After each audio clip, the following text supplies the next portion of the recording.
Muy buenas tardes y bienvenidos a un nuevo episodio de Encuentros en la tercera fase. Hoy tenemos el placer de contar con un invitado de lujo, de esas personas a las que a mí me gusta seguir, de esas personas de las que siempre aprendo algo en sus entradas que además publican muy temprano por las mañanas. Tomás, bienvenido, muchas gracias por pasarte por aquí, por Encuentros en la tercera fase. Muchas gracias. Gracias. Me alegra que te fijes en mis entradas. Ya con el tiempo se hacen más grandes. Así que es un placer. Bueno, ahí vamos a la saga, ¿eh? Pero sí. Tengo una rutina mañanera de a las 6 de la mañana junto con el café, ponerme a revisar, suelo revisar la prensa, revisar la actualidad y publico sobre la marcha, cosa que hace que muchas veces cometa muchas faltas de ortografía, pero bueno, va con el proceso de despertar, ¿no? Pero bueno, intento que el contenido sea sobre todo útil y que ayude a reflexionar sobre temas de actualidad. Sí, de hecho, ya te digo que te llevo siguiendo desde bastante tiempo. Creo que fue a partir de una ponencia que hiciste en el CSIF donde hablabas de upskilling, reskilling, que por cierto sí, es uno de los puntos que vamos a hablar, ¿no? Como de importante es, junto con la parte de cultura. Y sí, la verdad es que me sirve de bastante seguirte ahí para ver cómo personas que están tan ligadas a la parte de recursos humanos les llama tantísimo la atención la tecnología, ¿no? Y ya sabes que a mí la tecnología también me apasiona, todo lo que son tecnología, metodologías, etcétera. Pero es eso, encontrarte con un rara avis como en mi caso, ¿no? Al final ya sabes que yo vengo del sector farma reconvertido a alguien que le gusta cacharrear con datos. Me gusta que haya otras personas de otros ramos distintos que sientan esa pasión, ¿no? Que en la que me veo reflejado, ¿no? Sí, de hecho, vamos aquí. Yo creo que nunca se lo he comentado a nadie, pero ya lo hago aquí en público, a petit comité, ¿no? O sea, yo ya por mis entradas de todas las mañanas como programa, ya veis que yo tengo una edad ya, yo hice el COU, como se dice. Pues yo cuando hice la lista de carreras que quería estudiar, la primera que puse fue ingeniería informática. Al final acabé estudiando psicología, pero la primera fue ingeniería informática. A mí siempre me gustó y de hecho ya desde muy pequeño hacía mis pinitos con C, ¿no? Es verdad que con el tiempo me ha ido costando desarrollar estas habilidades. Cuando estaba en la facultad de psicología, cuando había alguna práctica de esta de metodología del comportamiento, incluso intentaba trasladarlo también a C. Pero sí es verdad que pero lo que sí me permite es, primero, reconocer que es una capacidad crítica. Yo creo que deberíamos aprender un lenguaje de programación como el que habla inglés. Es decir, igual que aprender inglés te permite desarrollar una capacidad mental que después cuando aprendes otros idiomas todo es mucho más sencillo. Creo que aprender un lenguaje de programación, el que sea, puede ser un C, puede ser incluso un COBOL, que ahora se ha puesto de moda otra vez, como también puede ser un Python, que también este es el que ahora detrás de toda la inteligencia artificial se está poniendo otra vez en moda. Es decir, da igual cuál sea, pero lo que sí te permite es que la estructura la tengas. ¿Sí? ¿Cómo funciona la codificación? ¿Cómo funciona un programa? Que quizás eso es lo más importante. O sea, evidentemente no es necesario que todos estemos explicando datos, pero sí entender la estructura de programación, ¿no? ¿Y dónde llevo todo esto? Pues que evidentemente te arrastra que vivimos en un mundo de la tecnología está ahí. Los grandes sustos que nos hemos llevado los últimos años, evidentemente dejando atrás temas tan serios como la guerra, que son temas de verdad serios, ¿no? Pero, por ejemplo, lo que está alarmando a la sociedad, pues evidentemente pues estamos con ChatGPT, tenemos el metaverso, tenemos toda la tecnología blockchain.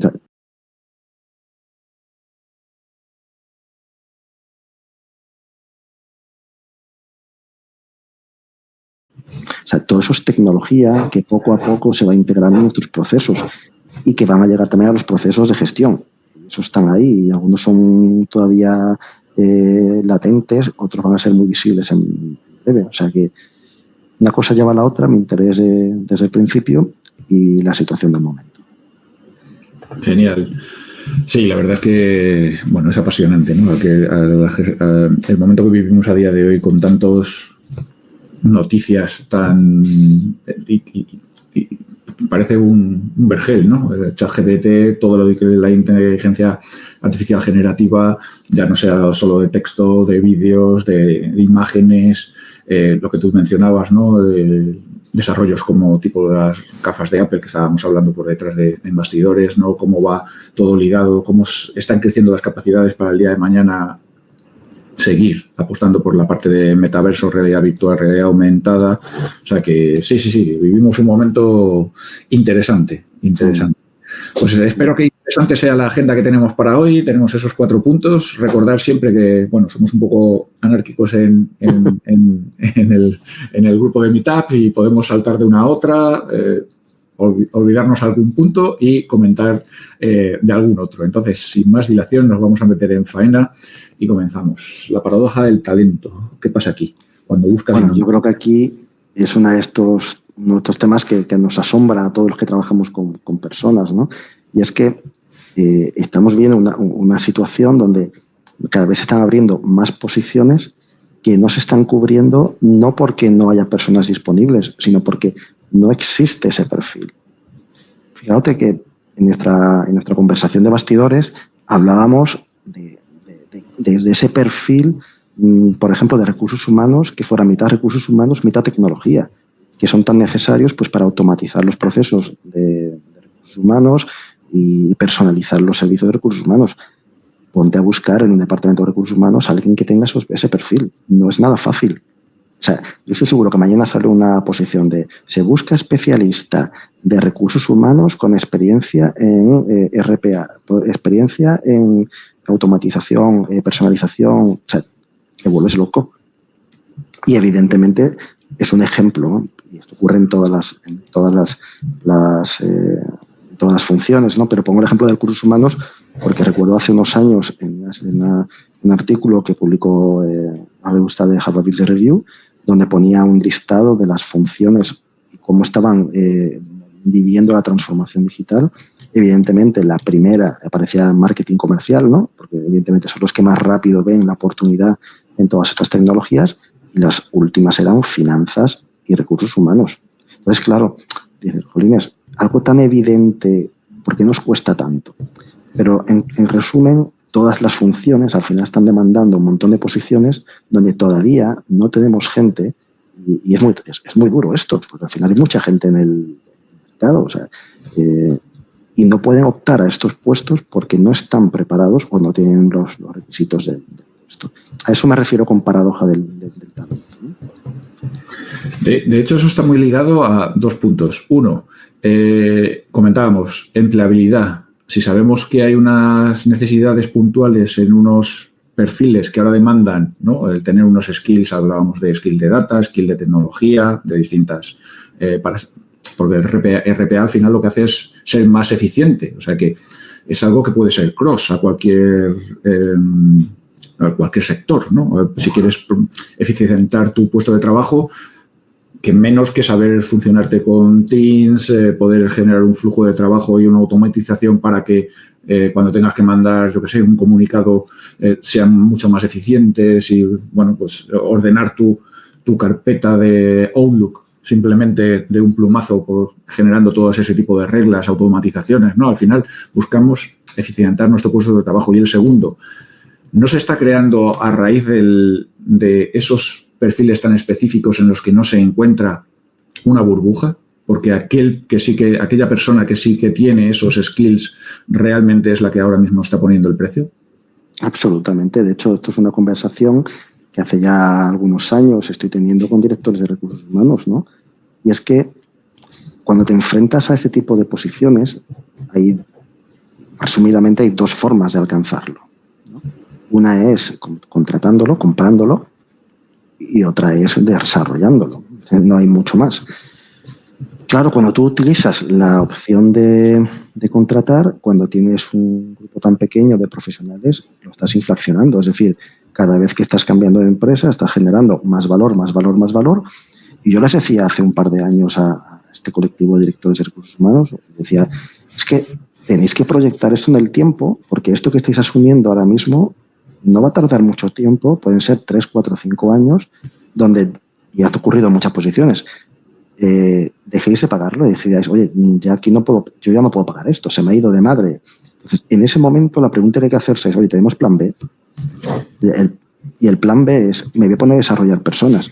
Bueno, pero no te vas a esperar dentro de 5 años para prepararlas. Entonces, o sea, yo lo que recomiendo a todos los directivos es, bueno, la urgencia puede hacer que necesites contratar el talento, pero es muy evidente que se va a inflacionar. Desarrolla ya en primera base todo ese talento. Prevé qué capacidades van a ser necesarias y empieza a trabajarlas. ¿Por qué? Pues por lo que hemos dicho. Porque cuando explote esta burbuja no te vas a poner a preparar a la gente, ya tienes que traerlas preparadas. Ahí una buena gestión de recursos humanos es una buena definición de los planes de carrera de lo que tienes en tus equipos. Es decir, hacer una transición sencilla, ¿no? Que alguien que tenga esos skills, que realmente son los que se me mandan, que ha puesto ese precio, pues que pueda hacer también una transferencia de conocimiento. Aunque también es cierto que te puedes encontrar con personas que tienen esos skills y que son totalmente reacios a ceder ese know-how, ¿no? Bueno, yo creo que forma parte de la sociedad, ¿no? O del ecosistema, ¿no?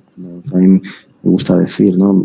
Del que formamos parte, ¿no? Es decir, una de las cosas que hemos visto en los últimos años es que el modelo de sociedad ha comenzado a cambiar. Entonces, ese modelo de sociedad también se está integrando poco a poco en la forma en que las organizaciones también se están organizando, ¿no? Entonces, a mí me gusta mucho hablar de sistemas adaptativos complejos. Esto es una paranoia, ¿no? Pero los que tenemos inquietudes un poco en este tipo de situaciones lo hemos escuchado una vez. Un sistema adaptativo complejo, el más conocido, pues son los hormigueros, son las colmenas de abeja que se organizan de forma autónoma, ¿no? Y al final las organizaciones a lo que tienen que tender poco a poco son los sistemas que sean un poquito más descentralizados, que puedan tomar decisiones. El empowerment tan manido que utilizamos es eso, es decir, oye, vamos a distribuir la toma de decisiones entre la organización, pero para que el sistema funcione de forma autónoma tiene que haber dos cosas fundamentales, ¿vale? Una es la adaptabilidad, que la adaptabilidad es puro aprendizaje, es decir, la adaptación es el aprendizaje, y la otra es que se tienen que reproducir. Claro, en el ámbito de las abejas y de las hormigas, la reproducción es un ejercicio muy conocido, pero en el ámbito de las organizaciones, la reproducción consiste en la transferencia de conocimiento.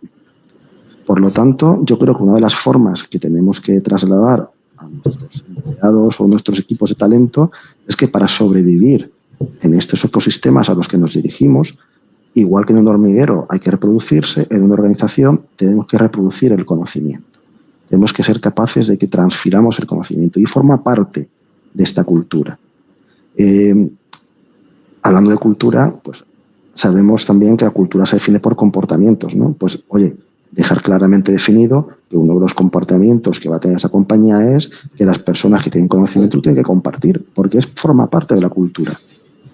Entonces, a la pregunta que tú me hacías, si hay personas que se renuncian, digamos, o no quieren acceder a transferir conocimiento, lo que también hay que transmitirles es que, oye, que la sociedad y también la organización lo que quiere es este tipo de personas.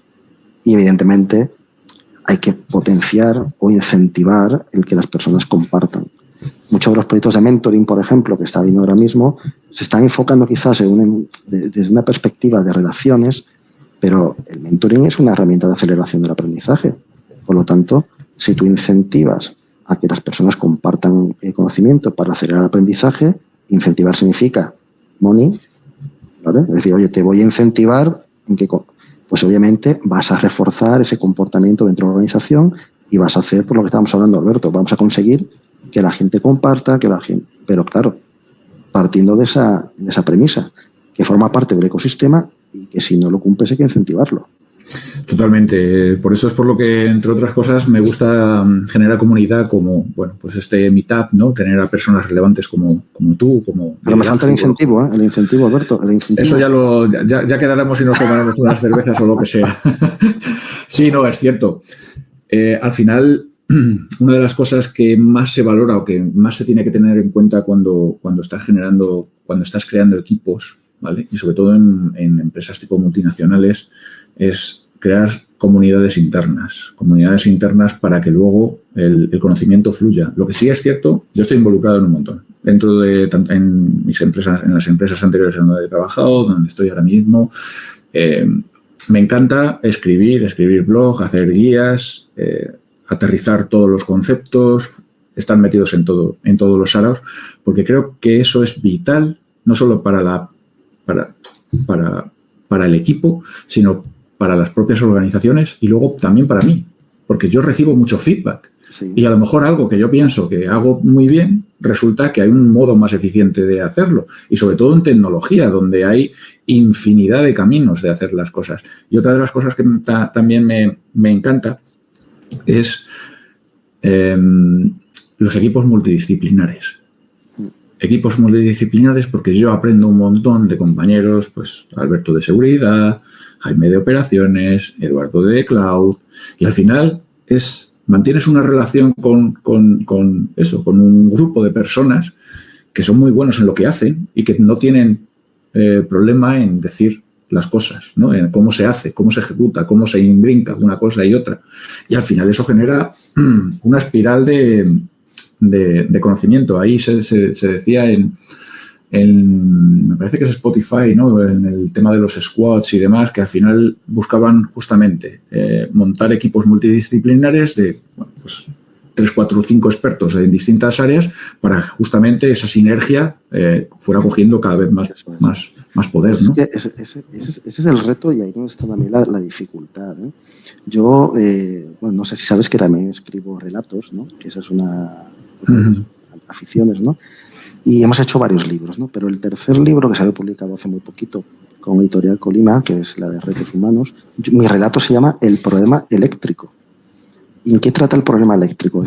Voy a lo que me estamos hablando, ¿eh? No estoy vendiendo el libro, ¿eh? Pero lo que voy es que... También podrías, ¿eh? Bueno, si te dijera lo que ganamos con el libro, te puedo asegurar que nadie escribiría un libro. Lo que sí es verdad que la satisfacción es grande. Pero a lo que voy es que el relato que se llama El problema eléctrico trata de un departamento de recursos humanos que incorpora un ingeniero. Y incorpora un ingeniero en especialidad en electricidad, ¿no? Y fíjate que el relato, no voy a entrar mucho detalle por si alguien quiere leerlo, ¿no? Pero al final lo que se trata es que se genera un problema inmenso en la organización y que el departamento de recursos humanos no sabe cómo enfrentarse a él. Y el ingeniero, que además es un jovencito, viene de la escuela de ingeniería y llega allí, ¿no? Bueno, ¿esto de qué va, no? En recursos humanos, qué cosa más rara, ¿no? Entonces empieza a hacer preguntas y empieza a hablar con la gente y dice al final, oye, el problema es eléctrico. Dice, ¿cómo que el problema es eléctrico? Dice, y analiza el problema, es una metodología de ingeniería, y dice, es que tenemos un fusible que está, que se ha quemado. Y ese fusible es un departamento, evidentemente, donde te das cuenta de cómo conecta la organización, de cómo todo fluye y de cómo puede haber un elemento que se ha quemado en la organización y que requiere pues un enfoque de ingeniería. Entonces, esto es un ejemplo de lo que son equipos multidisciplinares, porque a veces donde tú llegas pues no eres capaz de ver la perspectiva completa. De hecho, volviendo a los sistemas adaptativos complejos, una de las características que tienen es que son muy especializados, pero al mismo tiempo son capaces de tomar otros roles. Pero eso pues, por ejemplo, yo siempre cuento el caso de las hormigas, que una hormiga reina muere y ya sabes que las hormigas nacen con un rol, ¿no? Pero hay estudios que demuestran que cuando la hormiga reina muere, una obrera puede metamorfearse hasta convertirse en una reina si lo requiere el hormiguero, ¿vale? Pero eso en las organizaciones es mucho más complejo, eso sería un reskilling en toda regla, pero lo que sí es importante es que seamos capaces de, dentro de una organización, pues dar esa metamorfosis y podamos ver todo, si es necesario, con otra perspectiva. Entonces, yo siempre recomiendo que en los departamentos de recursos humanos haya ingenieros, te lo digo así de claro, porque es mucho más fácil que un ingeniero aprenda a procesar y a generar algún tipo de algoritmo a partir del conocimiento de los procesos de recursos humanos que al contrario, que una persona de recursos humanos genere cualquier tipo de algoritmo cuando todavía le costará entender una variable, ¿no? Entonces, yo creo que es fundamental esa diversidad en los equipos, pero sobre todo esa capacidad que tengamos de ser especialistas y de ser generalistas y mutar de uno a otro, transformarlo de uno a otro, para que las organizaciones puedan dar solución a todas esas problemáticas que no verías si solamente lo ves con los ojos de tu especialidad, ¿no? Claro, eso es lo de T-shape, ¿no? Cuantas más patitas tengas, ¿no? Y pasas de pi, ¿no? A meta, etcétera, etcétera. Generalista, muchas veces no el debate, especialista, generalista. Bueno, ¿y por qué no tener un poquito de todo y ir ganando patitas? Siempre digo que hay que ser especialista generalista. Evidentemente, y más en el mundo en el que íbamos, y sobre todo con un topic que hemos tratado por detrás, ¿no? La empleabilidad, ¿no? Al final es que esto no va de salgo de la facultad, me pongo a trabajar y me jubilo en la misma empresa de donde empecé. No, yo creo que los retos, yo creo que los retos están ahí, lo sabemos ya todos. Lo único que es verdad que, pues hombre, a lo mejor nos hubiera gustado nacer en otra generación donde los retos estaban tan sencillos y era todo tan lineal que, bueno, te dejabas llevar, ¿no? Pero ahora no es ese momento. Ahora vivimos un momento donde realmente sabemos que van a ocurrir cosas, las sabemos, es que las sabemos. Es decir, no creo que nadie desconozca que la inteligencia artificial va a acompañar a todos los procesos, básicamente porque son más eficientes, que eso va a ponernos sobre la mesa un montón de retos donde tendremos que hacer, o digamos de otra forma, lo que no nos gusta lo hará la inteligencia artificial y tendremos que hacer otras cosas que ahora no hacemos, pero que tenemos ahora tiempo de hacerlas, que es posiblemente pues, desarrollar creativamente cosas, estrategias, criterios, que eso la IA va a tener más complicado, y sabemos que eso es un ejercicio que necesitamos desarrollar, y aún así nos está costando. Yo, por ejemplo, estaba repasando un poco el listado que ha sacado el Foro Económico Mundial, donde ha vuelto a insistir en el pensamiento creativo, analítico, la curiosidad como elementos, competencias, capacidades clave para el futuro, y sabiéndola, y ojo, que aquí la crítica no solamente lo digo a las personas, es que las organizaciones tampoco están potenciándolas. Es decir, si tú sabes que estos son el futuro y sigues diciendo a tus empleados, haz esto y no pienses mucho porque es lo que hay que hacer, pues no estás ayudando realmente a que desarrollen un elemento crítico. Mira, yo cuando trabajaba de director de recursos humanos,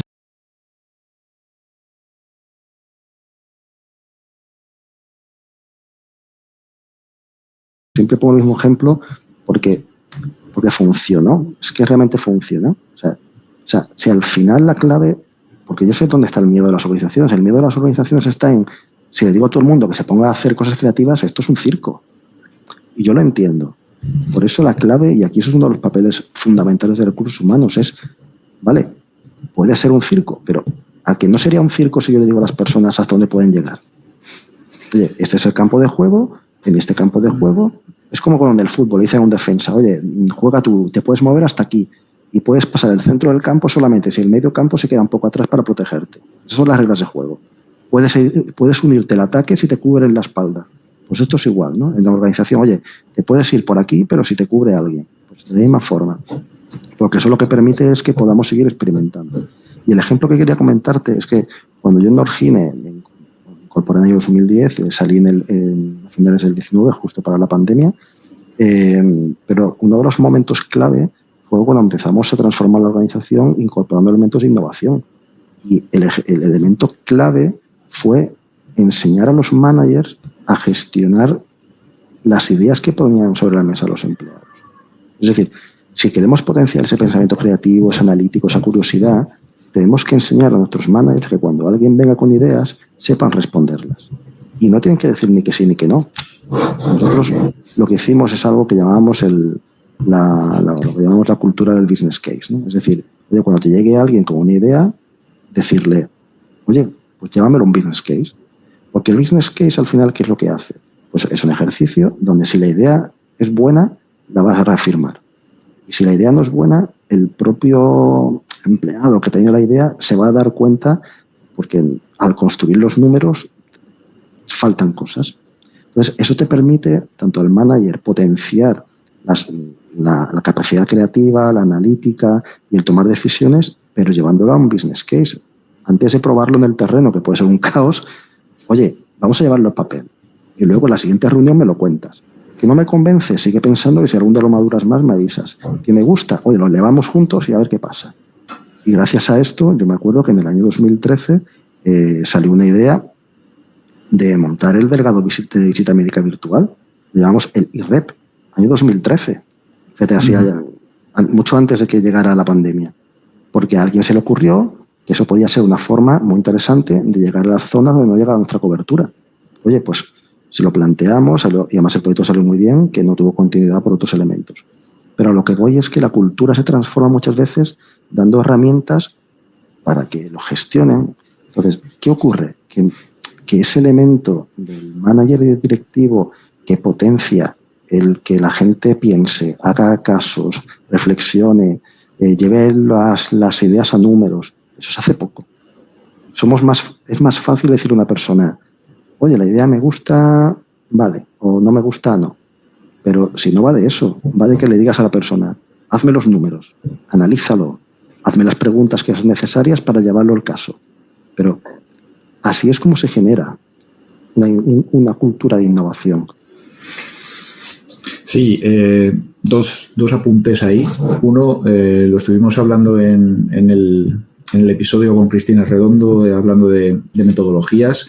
Cuando trabajé en una empresa aeronáutica, trabajábamos en metodología SAFe y aquí eran un pay planning, se planificaba 5 sprints de 2 semanas. Y en el último tenías una semana que era de preparatoria para el siguiente pay y otra semana de innovación, en la que todo el equipo que había estado trabajando el resto de los otros 4 sprints tenía la libertad, siempre vinculado a los proyectos o al ecosistema de la organización, de generar algo innovador. Poner una idea sobre la mesa, luego se evaluaban y, bueno, pues algunas de ellas se podían quedar, ¿no? O sea, ahí surgían muchísimas cosas, desde utilizar drones para la revisión de las reparaciones, bueno, surgían un montón de ideas. Y la segunda es, nosotros en otros proyectos lo que hay es un funnel dirigido de ideación para la gente de ingeniería y otro para la gente de negocio. Y luego, si hay algunas propuestas que machean, eso va a un board donde se toman decisiones, ¿no? Pero al final a lo que vamos es, tú le estás dando armas a la gente que tienes en tus equipos a que salgan un tiempo de su día a día y piensen. Porque hay mucho valor. Hablábamos antes de la gente que tiene mucho conocimiento de negocio. Eso es súper interesante, ¿no? Y si eso lo mezclas con gente brillante en la parte de ingeniería de datos o ingeniería de software, cloud, lo que quieras, ahí pueden salir soluciones muy, muy, muy interesantes. Absolutamente. Y yo creo que no se tiene foco en eso. Es decir, se piensa a grandes números, dices, vale, ¿cuánto es tener una semana a un equipo pensando en innovación? X. Bueno, pues eso no tiene justificación. Borrón y cuenta nueva. Estás metiéndote en un terreno que me estás... Vamos a ver, aquí hay un tirar a la piscina, porque a mí me encanta la piscina. O sea, fíjate que hablo desde los ojos del Departamento de Recursos Humanos. Yo creo que el Departamento de Recursos Humanos, nadie duda de su importancia, además su importancia estratégica, pero yo creo que si hablas con la gente de Recursos Humanos y hablas en confianza, como se dice, todo el mundo te va a decir, oye, es que sí, mucho cariño a la función, pero de recursos cortitos. O sea, al final eso hace que vivas más en la urgencia que en la estrategia, ¿no? Que los departamentos de recursos humanos se conviertan mucho más tácticos que estratégicos. Y cuando los llaman estratégicos, después te pones a rascar y dices, sí, jodido, eres estratégico, pero de estrategia operativa. O sea, yo hablo de estrategia corporativa. O sea, la estrategia corporativa, o sea, es donde tienes que estar, no en la estrategia operativa. Entonces, en la corporativa es donde se cuecen realmente las cuestiones importantes. Pero a lo que voy es que dile tú a un departamento como este de recursos humanos, donde tienen un montón de responsabilidad, donde tienen un montón de trabajo, donde es verdad que yo les critico porque necesitan dar saltos importantes para incorporar más tecnología y para liderar la transformación de las organizaciones. O sea, yo creo que todo lo que ocurre con el metaverso, ella tendría que liderar los recursos humanos, ¿vale?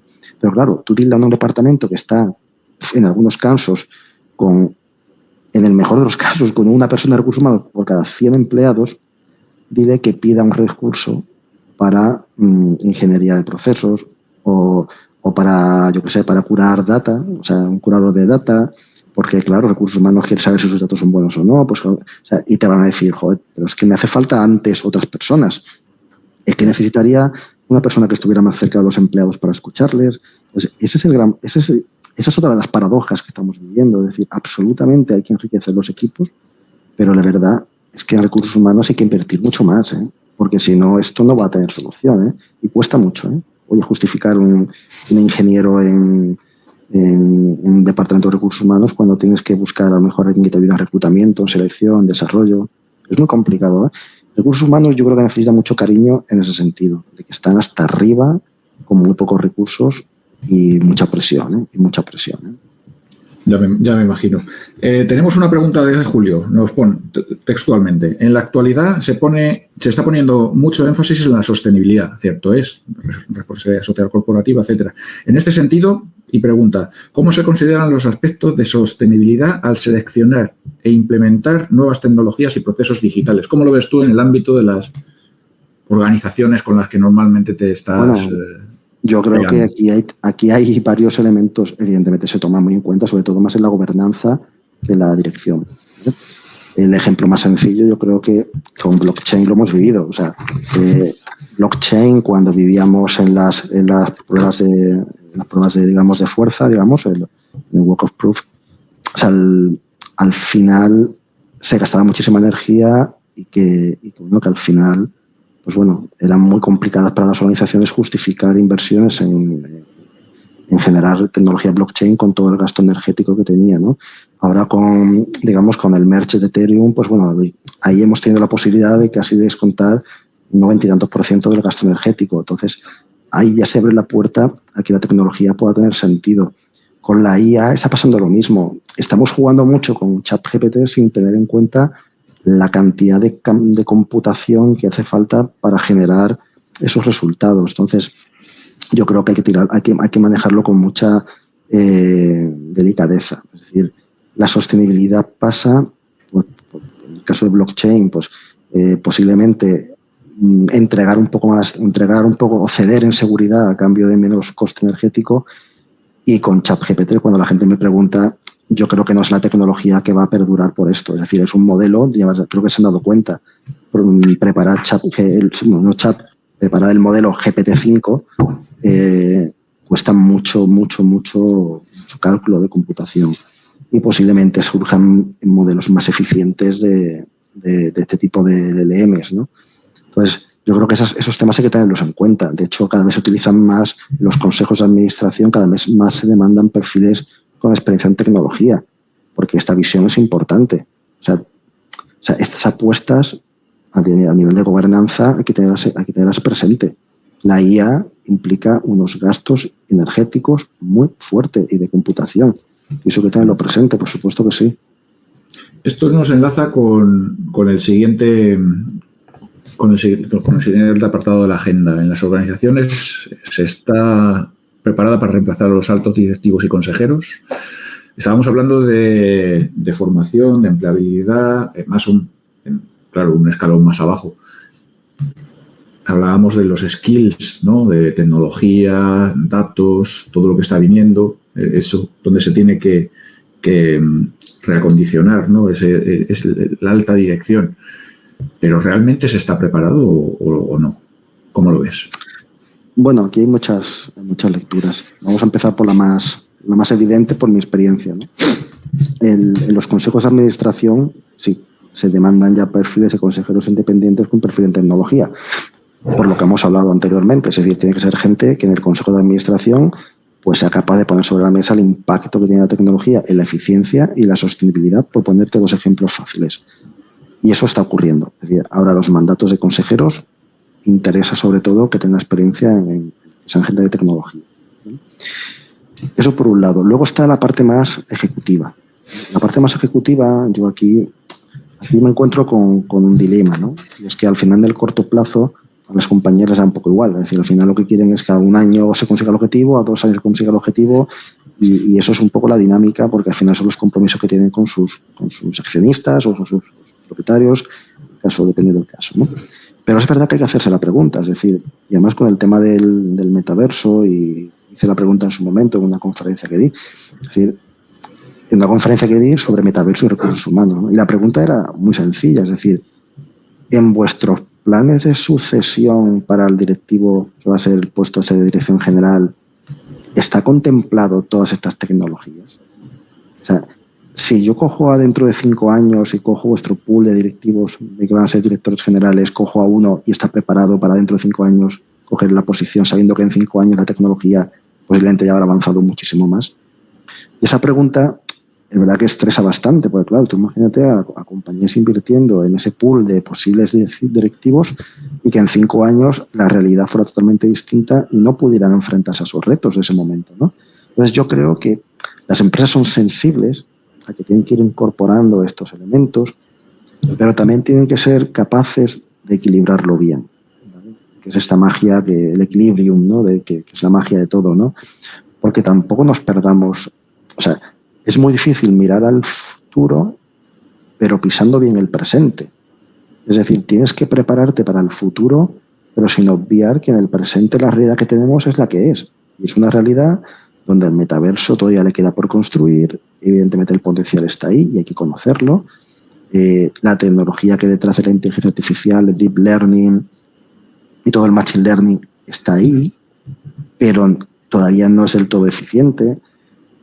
También es verdad que hay capas que llevan con nosotros 10 años y no nos hemos enterado todavía, porque todo lo que hay detrás de los algoritmos de recomendación también es inteligencia artificial, pero los grandes retos, algunos todavía nos cuesta implementarlos ahora.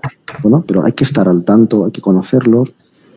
Y yo creo que aquí la clave y el secreto de un buen directivo, de un director general o de un buen presidente de un consejo ya no es solamente conocer lo que viene, sino el momento clave es cuándo. Yo creo que esto es lo que va a ser impagable, ¿no? Impagable va a ser ese directivo que sepa, ahora es el momento.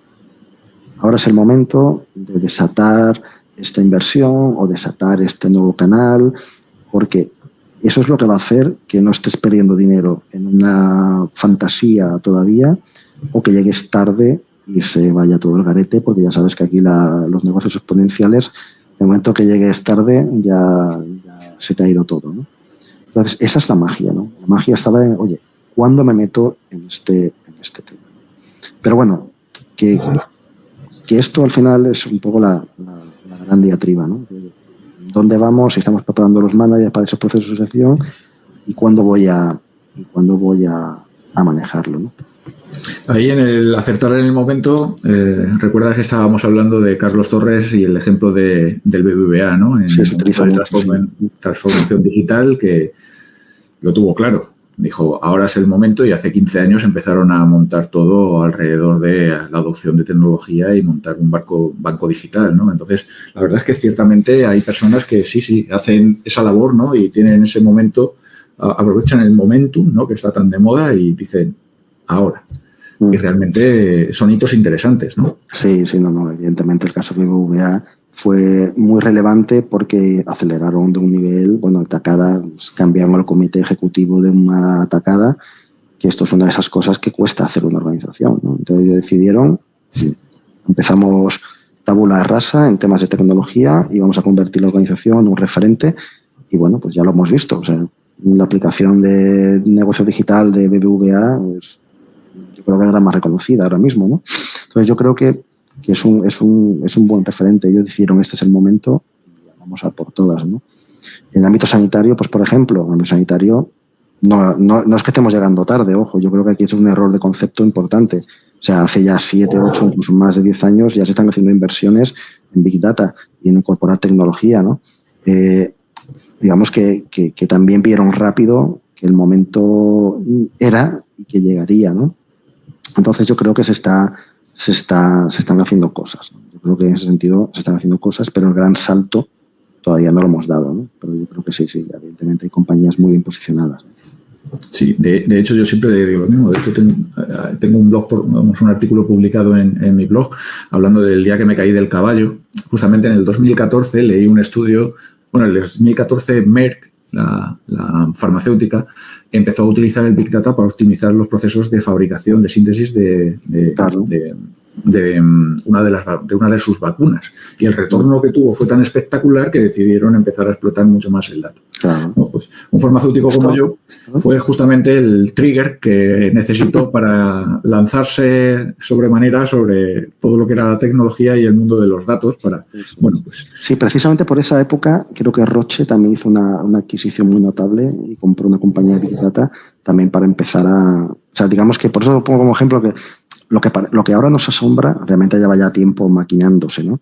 Ahora lo único que ha pasado es que se ha hecho público y que todavía queda mucho, ojo, queda mucho camino, pero que esto llevamos ya unos años. O sea, la IA no la hemos inventado con el lanzamiento de lo que era ChatGPT, ni tampoco el metaverso lo inventaron, que aquí en los años 80 ya había realidad virtual. Es decir, lo que pasa es que la sociedad reacciona a los hype estos de forma muy alarmante, ¿no?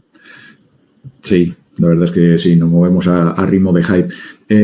Solo apuntar, para el sector farma creo que las cosas se están haciendo muy bien. En Barcelona el hub que hay es muy potente. Del Digital Hub de Barcelona se están haciendo cosas interesantes.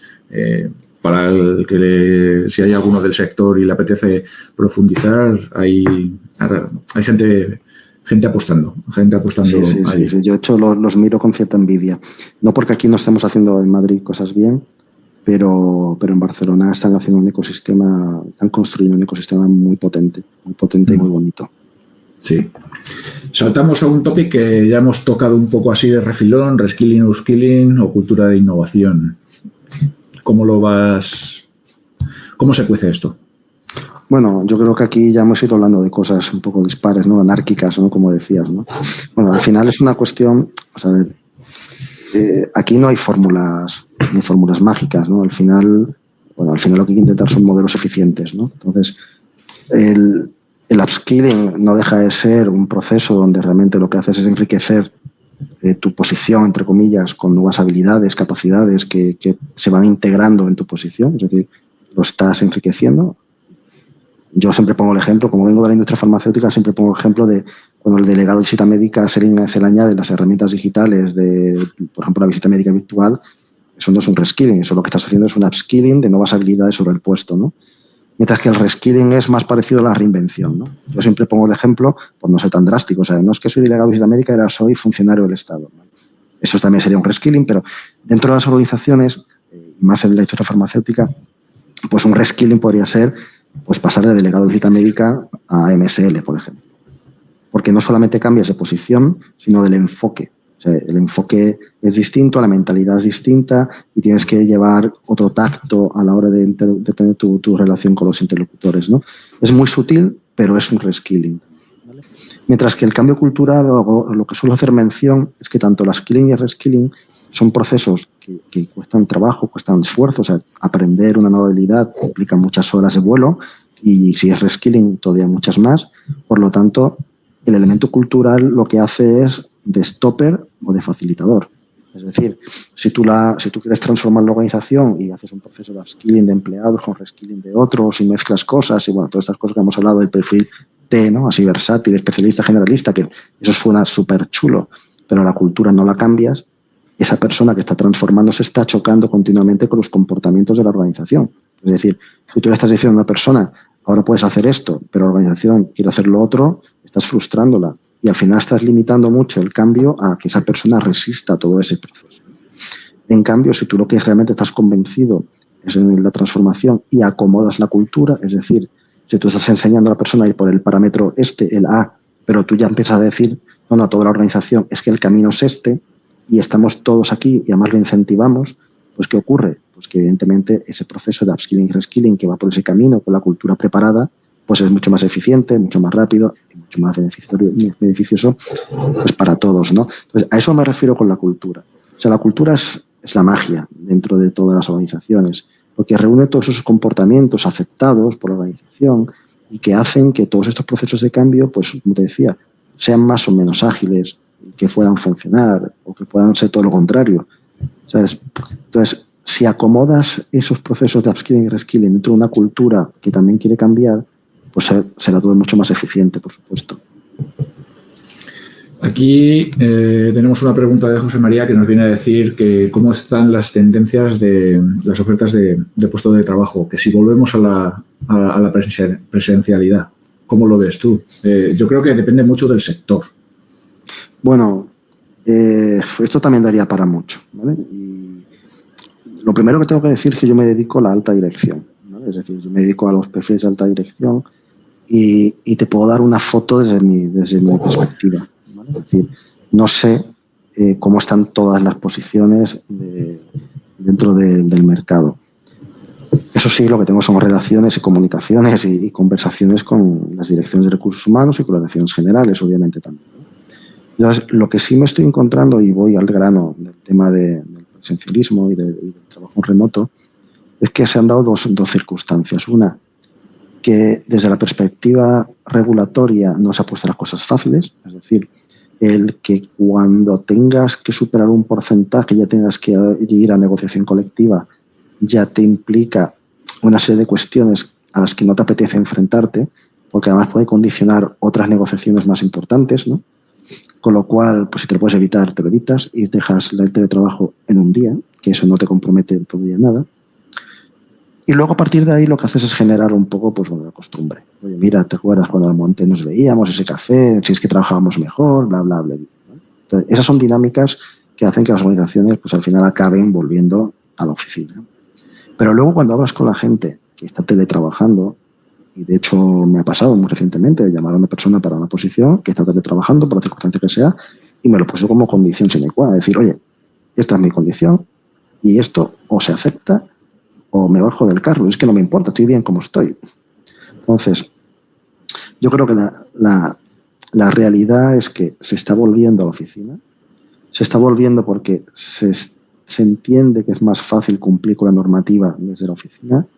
También se entiende que a la cercanía es verdad que hay procesos que son más eficientes, sobre todo los procesos que tienen interacción con personas, innovación y creatividad, que, ojo, que no significa que no se puedan hacer en remoto, ¿vale? Significa que no hemos desarrollado la capacidad, porque no nos ha dado tiempo. Es decir, cuando hemos querido trabajar en remoto creando procesos de innovación, ante la frustración que supone ese aprendizaje, ¿qué hemos decidido? En vez de insistir, ¿qué hemos decidido? Volvemos a la oficina. Y como en la oficina lo hacemos mejor, ¿qué hacemos? Reforzamos ese comportamiento. Pero yo estoy seguro que con la tecnología que hay en el mercado ahora mismo y con una serie de nuevas capacidades que fuéramos adquiriendo, se puede también innovar, crear, porque además los programadores trabajan perfectamente en teletrabajo, desarrollando proyectos súper complejos y solucionando problemas súper complejos, pero nos cuesta más llevarlo al día a día de las posiciones tradicionales. Entonces, sí me estoy encontrando una vuelta a la oficina en general y una dinámica de que las problemáticas que se están encontrando, y he puesto el ejemplo de la problemática regulatoria y la problemática de que hay que desarrollar capacidades nuevas, se están solucionando con el retorno a la oficina.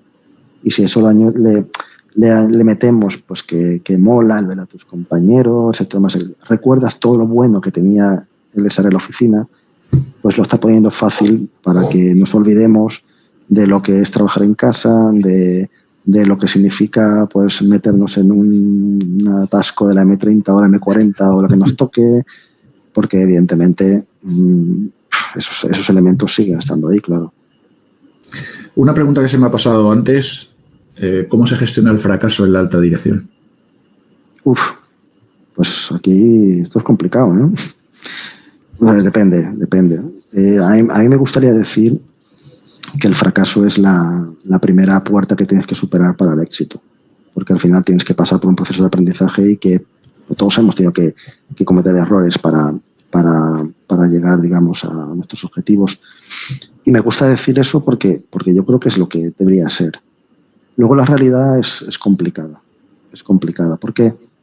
Porque aunque sabemos que tenemos que equivocarnos para seguir aprendiendo, intentamos ocultarlo para que no afecte a la percepción que tengan los demás de nosotros, ¿no? Y ten en cuenta que los entornos de alta dirección son entornos altamente competitivos, con lo cual las debilidades se pueden utilizar por terceros pues para debilitar tu posición. Entonces, realmente, aunque nos gusta decir pues que hay que cuidar estas cosas, potenciar que la gente cometa errores, el well-being y todo esto, en la alta dirección todavía existe ese sesgo, ¿no? De tengo que aparentar fortaleza, tengo que aparentar que soy inmune a todo lo que pasa, porque al final mi organización es lo que va. Yo, por ejemplo, hoy escribía en LinkedIn que eso es un error. Es decir, lo que tiene que hacer un CEO es precisamente entablar con tu equipo cercano, que son directivos, son altos directivos, y que aunque sean altos directivos son personas, pues que tengan esa relación de cercanía que les permite identificar situaciones que están pasándolo mal, que hayan cometido errores y estén frustrados, que tengan situaciones muy tensas con sus equipos y con sus familias que puedan afectar al trabajo. Y ese CEO o ese primer ejecutivo tiene que estar cerca de ellos y hacerles entender que esa debilidad, que es humana, no va a afectar a la percepción que tenga el resto de la organización. Pero es difícil, ¿eh? Es difícil porque el ser humano es como es. O sea, nos gusta, y además esto lo aprendemos desde pequeño, ¿no? Que señalamos a aquel que es un poco distinto, a aquel que se cae, a aquel que se tropieza, lo señalamos, ¿no? Como los Simpsons, ¿no? ¡Ja, ja! Pues esto es igual, ¿no? O sea, entonces, ese tipo de comportamientos también en la alta dirección. Lo único que en vez de señalar y reírnos, decimos, usted me la guardo. Entonces, yo creo que eso es un poco cosas que tenemos que ir cambiando en base a comportamientos también, ¿no? Sí, yo creo que es sano, ¿no? Lo del fracaso, todos hemos cometido errores, todos seguiremos cometiendo errores y, evidentemente, claro, en ciertas posiciones cometer un error puede traer muchas consecuencias y sobre todo lo que tú mencionas, ¿no? Me la guardo que ya a lo mejor la siguiente es mi oportunidad, ¿no? Entonces, es complicado de gestionar, evidentemente. Vale, con esto llegamos a... Lo habías comentado, que los equipos de recursos humanos, cómo avanzan. Yo creo que aquí hemos visto algo. No obstante, como me gustaba tanto la slide, no quiero dejar de ponerla, porque además es cierto, es que es muy difícil. Es que es muy difícil. Hay muchos departamentos dentro de las organizaciones, todos son muy valiosos, pero, ostras, recursos humanos, personas, organizaciones, las personas son las que montan los flujos, gestionan las empresas. Es complicado cómo se vive en un equipo de recursos humanos. Mira, yo sé que puede sonar un poco populista, ¿no? Pero al Departamento de Recursos Humanos habría que darle muchos más premios de los que recibe. Lo que pasa que es verdad que no se lo podemos dar fácil, con lo cual les permitimos esos errores que hablábamos antes, que cometan esos errores que hacen que luego les achaquemos el que, bueno, tú no te metas en estas cosas, que ya me encargaré yo y tú dedícate a las personas. Entonces, ese es el gran problema que tienen los recursos humanos. Los recursos humanos, yo siempre digo que para un negocio hacen falta dos cosas. Lo digo siempre lo mismo. O sea, para montar un negocio hace falta dos cosas: dinero y personas. Punto.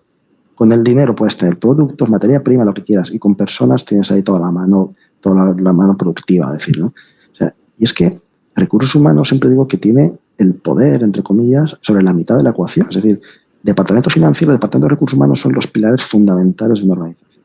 Algunos le llaman la teoría triárquica de la gestión, ¿no? Director, CEO, director financiero y director de recursos humanos, ¿no? Entonces, al final, todo esto lo que te lleva es que nadie duda de la importancia del departamento de recursos humanos. Pero es verdad que en su día a día las problemáticas que viven son muy complejas y todas son urgentes, porque claro, ¿qué hay más urgente que cuidar a tu gente? Entonces, llenamos nuestro FTE, llenamos nuestro tiempo de trabajo salvando situaciones muy, muy, muy sensibles, o negociando esto, o negociando lo otro, estando con la gente. Pero cuando queremos planificar estratégicamente, o queremos, por ejemplo, plantearnos, oye, me apetece montar un departamento de recursos humanos que vaya a poner la organización data-centric, con perspectivas de proyectar pues todo tipo de comportamientos para hacer un matching con las tendencias. Vale. ¿Esto cuánto te va a costar? Un equipo de 10 personas. Jaja. Es que volvemos a lo de siempre. ¿Vale? Entonces, el departamento, si te acuerdas de los cuadrantes de Covey, ¿no? Ese de lo urgente, lo importante, pues ahí donde vive recursos humanos. Si esos cuadrantes fuera una casa que tuviera 4 habitaciones, no busques a recursos humanos en otro cuadrante que no fuera el urgente importante. Con un poco de suerte puedes meterlos en la parte de cosas importantes no urgentes, pero lo normal es que esté apagando fuegos. Y ese es el gran problema que tienen los recursos humanos, que está todo el día apagando fuegos y pocas veces en las organizaciones sacamos la cacerola para acordarnos de recursos humanos. Pues claro, ¿quién no ha tenido algún roce con recursos humanos? que si la nómina, que si el incentivo, que si la promoción, porque claro, ellos recogen todas las sensibilidades de los empleados. Entonces, yo creo que de una forma muy metafórica, ¿no? Esto me lo dijo una vez Pablo Basile, ¿no? En una reunión que tuvimos allí en Mediaset, ¿no? Que definía el Departamento de Recursos Humanos como el departamento que daba un paso al frente cuando hay un marrón y un paso atrás cuando hay un éxito, ¿no? O sea, al final también es esa figura, ¿no? Del Departamento de Recursos Humanos que está eso, para lo urgente, para apagar fuegos, pero cuando hay que recoger premios, oye, que lo haga otro, que al final así se motivan, ¿no? Pero se nos olvida que el Departamento de Recursos Humanos también hay que darle cierto cariño, ¿no? Y ahí hay otra típica frase, y además tengo un artículo en mi página web que habla de esto, oye, ¿quién cuida al que cuida? O sea, ¿quién cuida al Departamento de Recursos Humanos? Y al final, fíjate, te voy a dar una cosa, Alberto, no sé si te has dado cuenta, y a lo mejor gente que no sabe del Departamento de Recursos Humanos no se ha dado cuenta, pero es que yo no he visto un colectivo que tenga más asociaciones profesionales, más premios al mejor directivo de recursos humanos cada uno de ellos, con más reconocimientos. ¿Por qué? Porque hay una necesidad imperante de que se le reconozca su trabajo y como no se lo reconocen otros, se lo acaban reconociendo esas asociaciones profesionales, ¿no? Cada una de ellas eligen al mejor directivo de recursos humanos, los mejores premios de recursos humanos, porque al final se están autopremiando, ¿no? Yo no he visto, yo qué sé, a mí me gustaría, a mí lo que me gustaría que los directores generales, la asociación de directores generales dijeran, vamos a dar el premio al mejor director de recursos humanos. Ese es el premio que me gustaría, que a lo mejor existe, ojo, pero yo lo que veo es esa amalgama, ¿no? de asociaciones profesionales de recursos humanos autopremiándose, ¿no? Entonces, ese sería el gran reconocimiento, ¿no? El que te premiara a la gente que es tu usuario. O sea, no que te lo dieras tú mismo, ¿no?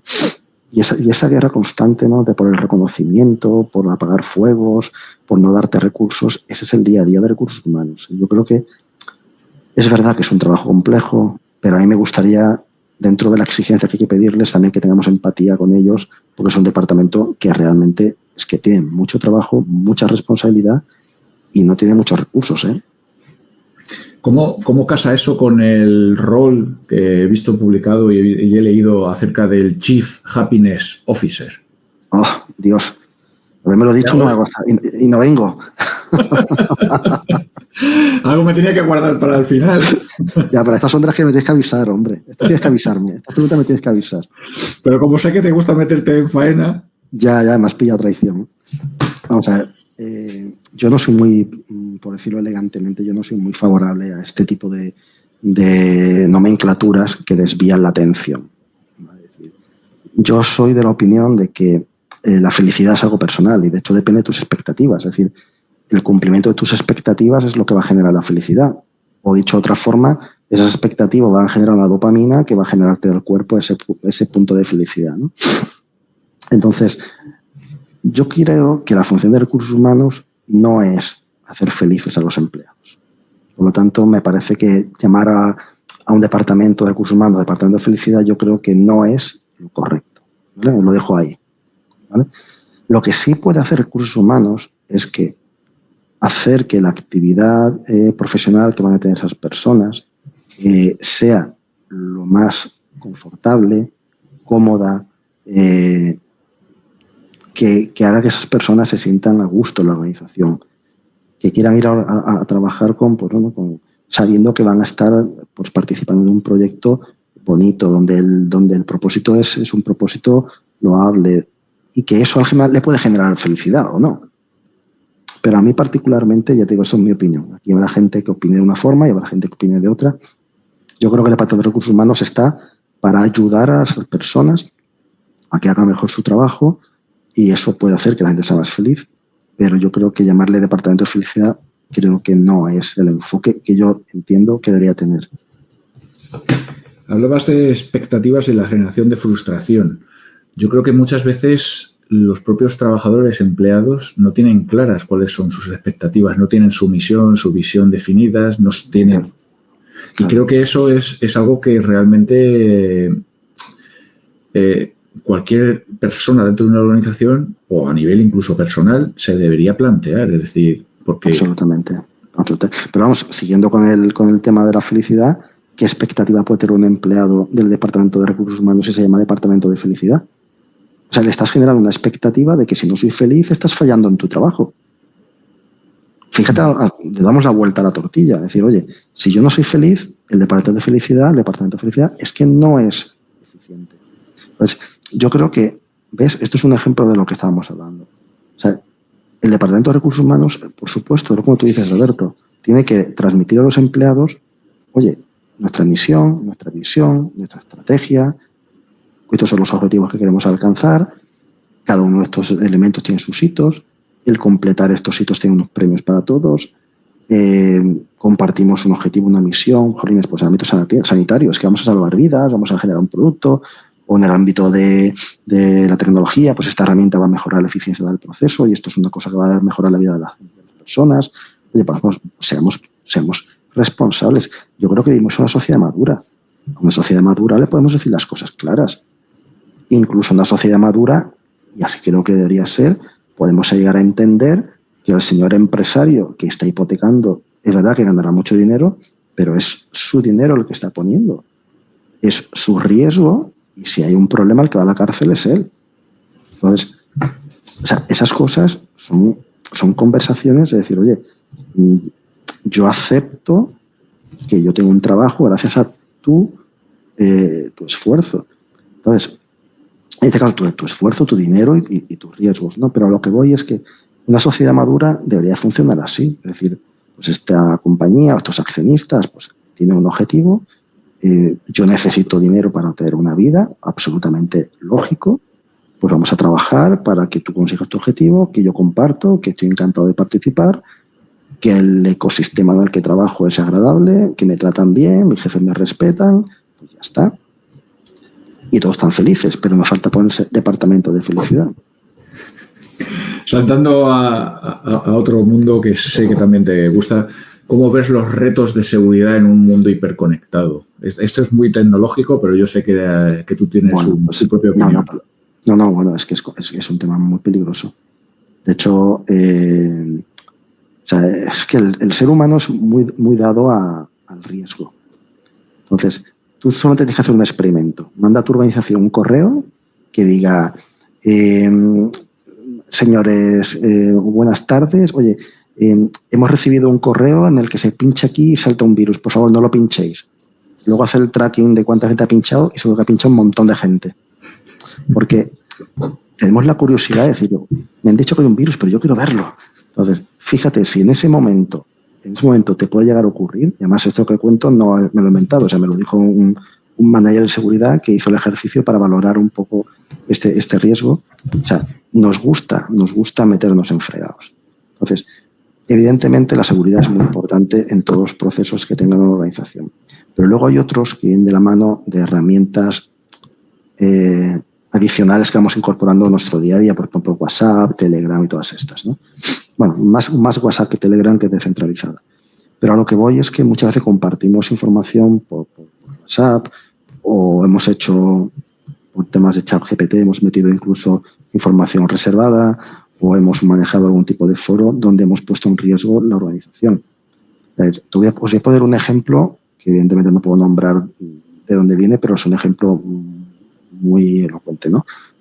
Un empleado que tiene una herramienta creada a su empresa que es una castaña, ¿vale? Es una castaña, y entonces lo que hace es que se descarga con un pincho los ficheros con los que va a trabajar, se los conecta en el ordenador de su casa, trabaja en el ordenador de su casa, que utilizará para muchas más cosas, hace su fichero, luego carga los documentos, lo mete en su pincho de la oficina y ya ahí pues ya hace su día a día, pero la molestia de hacer un PowerPoint en el 386 que le ha dado su empresa, pues se la evita, ¿no?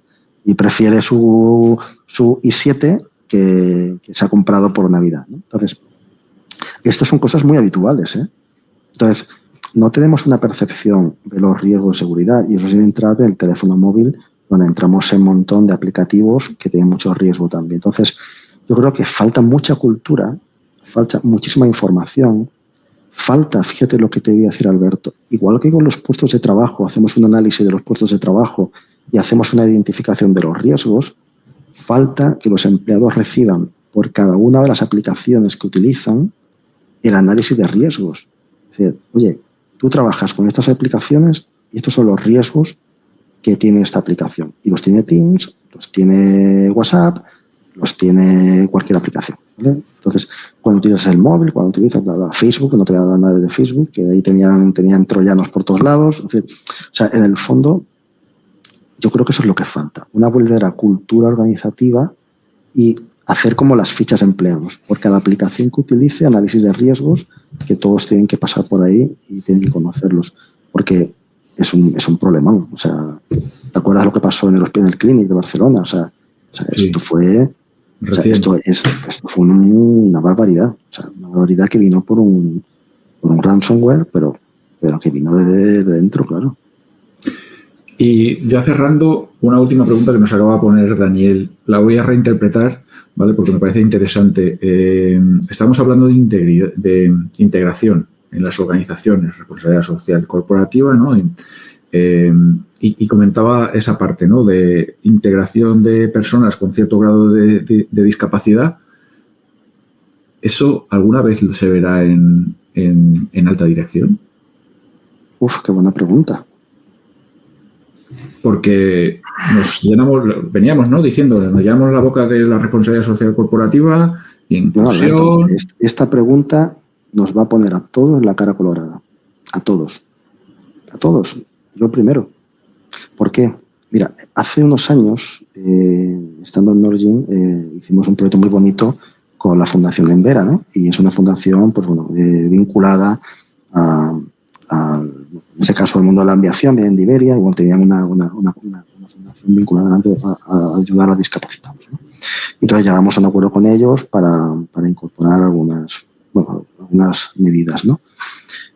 La cuestión está en que ellos manejan, evidentemente, datos muy valiosos de cuántas organizaciones tienen, ojo, no solamente en la alta dirección, en toda la organización, el famoso 2%, ¿no? Decía, es que es increíble el número tan bajo de compañías que cumplen con el 2%. Es verdad que hay muchas que cumplen con las medidas alternativas, pero de verdad decía, pero ¿cómo las autoridades no son capaces de auditar esto? Porque es algo que si de verdad estuvieran comprometidos, pues es obvio que habría que perseguirlo. O sea, evidentemente hay muchas cuestiones importantes pero hay que hacer una auditoría de todo esto. Entonces, dicho de que la mayoría de las organizaciones les está costando el 2% en general, pues en el comité de dirección lo hemos visto. Es decir, evidentemente yo conozco muy pocos casos, evidentemente con las excepciones de las compañías pues tipo la ONCE o Urban Vera, ¿no? Pero es verdad, es un tema para plantearse seriamente, porque yo no conozco muchos casos, ¿eh? Y es para sonrojar a toda la sociedad, ¿eh? Muy buena pregunta por parte de Daniel, porque decía, bueno, ¿hasta qué grado se puede empoderar recursos humanos? Yo creo que, bueno, pues lo que decíamos, ¿no? De alta dirección para abajo, quizás, de alta dirección para arriba es muy, muy complicado. Ahí, por mucho empoderamiento que tenga recursos humanos, es tremendamente, sí, es para sonrojarse, ¿no? Como bien comentas. Pues muchísimas gracias, Tomás. He pasado un rato fabuloso, creo que hemos abierto algún que otro melón, nos hemos mojado. Y de verdad, darte las gracias por pasarte por aquí, por permitir que la comunidad siga creciendo, darnos ese punto de vista de recursos humanos, alta dirección, altos ejecutivos y, bueno, aprender un poquito de ti. Gracias. Nada, gracias a vosotros y a todos los que han estado siguiendo. Espero no haber liado mucho el tema, porque es verdad que me encantan los recursos humanos. Intento ser muy exigente con la función, pero también, como habéis visto, entiendo perfectamente la dificultad que tienen. Así que espero que haya ayudado también a tener esa visión de la función de recursos humanos, con esa paradoja también, ¿no? De mucha exigencia, pocos recursos, retos muy importantes y todo un camino que seguir. Sí, lo tendremos en nuestro corazoncito. Hoy se ha hecho el cachito que tenemos para recursos humanos, se ha engrandado. Lo dicho, muchísimas gracias y pronto vendremos con nuevos episodios, así que estar atentos al canal. Hasta aquí llego hoy. Gracias.